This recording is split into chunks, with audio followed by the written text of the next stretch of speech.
يا صباح الفضايح والأسرار اللي محدش يعرفها. ساعات بنشوف حاجات ونقول مستحيل تكون حقيقية، بس الواقع أحياناً بيكون أغرب من أي خيال. هنبدأ من مطابخ الهند اللي بتخفي وراها أغرب طرق طبخ ممكن تدمر الصحة، ومن ريحة التوابل والزيت هنروح لغموض شوارع اليابان.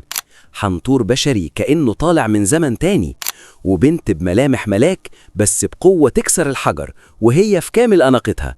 وفي الآخر هوريك مكنة جبارة بتدك الأرض دكة تخليها زي الحجر. ركز عشان الجولة دي مش هتتكرر، ويلا بينا. والبداية من الهند، ومكان ما بيعرفش الرحمة في الأكل. لو فاكر إن الكباب يعني فحم وريحة حلوة، فأنت لسه ما شفتش اللي بيحصل هنا.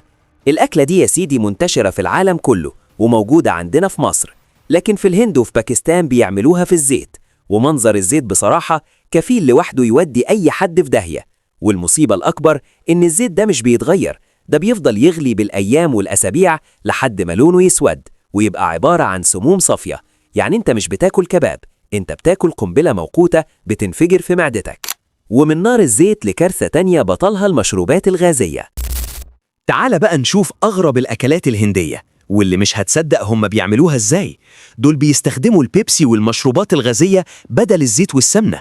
بيجيبوا المشروب ويفضوه جوه الصينية، وبعد كده بيطبخوا الأكل وبكل بساطة ويستوي معاهم كمان.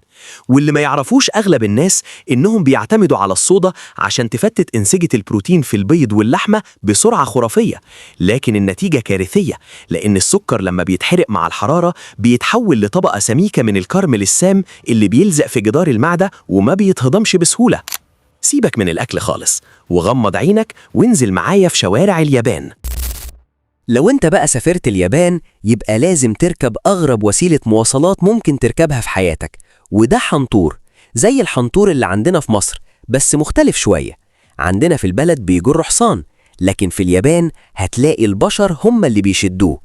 واللي هيصدمك إن الشخص ده بيتدرب سنين عشان رجله تستحمل الجري المسافات طويلة، وهو شايل أوزان بتوصل ل 200 كيلو، لدرجة إن ضربات قلبه وتنفسه بيبقوا متبرمجين كأنهم مكنة مش إنسان. والموضوع هناك بيعتبروه فن وقوة، مش مجرد وسيلة نقل وخلاص. سيبك من الحنطور، ركز في البنت اللي جاية. تعال بقى أوريك أشهر بنت في اليابان. البنت دي بقى يا سيدي عاملة حاجة مختلفة، عاملة ميكس كده بين الرياضة وبين الموضة. بتلبس فساتين وفي نفس الوقت بتلعب كاراتيه، وأكتر حاجة مشهورة بيها هي التكسير اللي انت شايفه قدامك ده. بتحط قطعة من الخرسانة وبتكسرها وبكل بساطة. والبنت دي هي رينا تاكيدا، وهي بطلة كاراتيه حقيقية وممثلة مشهورة. المفاجأة إن ضربة إيدها دي مدروسة علمياً، ولقوا إنها بتوجه قوة ضغط مرعبة في مساحة صغيرة جداً، وده اللي بيخلي الخرسانة تتفتفت كأنها ورق، وكل ده بتركيز فيزيائي بيحمي عظم إيدها من أي كسر. ومن قوة إيد البنت دي للقوة الميكانيكية اللي هتهز الأرض تحت رجلك. ده بقى أفضل اختراع هينفع كل الناس اللي شغالة في مجال المقاولات. لو هتبني بيتك أو هتعمل قطعة أرض، أكيد أنت عايز تضغط عليها، فالاختراع اللي انت شايفه قدامك ده بيضغط لك الأرض وبكل بساطة علشان لو في فراغات يملاها. والمعلومة اللي هتصدمك إن المكنة دي بتعتمد على قوة الضغط الانفجاري، يعني بتنط وتخبط الأرض بقوة بتعادل أوزان تقيلة جدا عشان تفرغ الهواء تماما من التربة، علشان تبني الأرض أو تبني البيت وانت مطمن وما يكونش فيه فراغات في الأرض زي ما انت شايف كده. ومن المكن اللي بيدق الأرض ويساوي الجبال لسر تاني خالص عن الموبايل اللي في إيدك. تعال بقى النهاردة أوريك إزاي بيجمعوا التليفونات في المصانع، أو الموبايل اللي انت ماسكه في إيدك، واللي في ناس كتير فاكراه إن الموبايلات دي أو التليفون بيتجمع عن طريق مكن، ولكن في الحقيقة اللي بيجمعه إنسان زيي وزيك. أيوة يا سيدي، بيجيبوا القطع وبيجمعوها بالإيد زي ما انتوا شايفين. والمعلومة اللي هتصدمك إن أشهر الشركات العالمية لسه بتعتمد على العنصر البشري، لأن إيد الإنسان عندها قدرة على كشف العيوب البصرية واللمسية بدقة 100%، وده اللي المكن والذكاء الاصطناعي لسه ما قدرش يوصل له لحد دلوقتي، ودي طبعا حاجة محدش يتوقعها.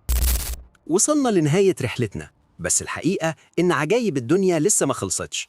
شفنا سوا حاجات غيرت فكرتنا عن القوة وعن التكنولوجيا اللي حوالينا. سؤالي ليك بقى، تفتكر فيه لسه صناعات تانية بنستخدمها كل يوم وبتتعمل يدوياً وإحنا مش عارفين؟ لو عندك معلومة غريبة سيبها لي في التعليقات، وما تنساش تشترك في القناة عشان تكون أول واحد يشوف فيديوهاتنا الجاية. أشوفكم على خير، سلام.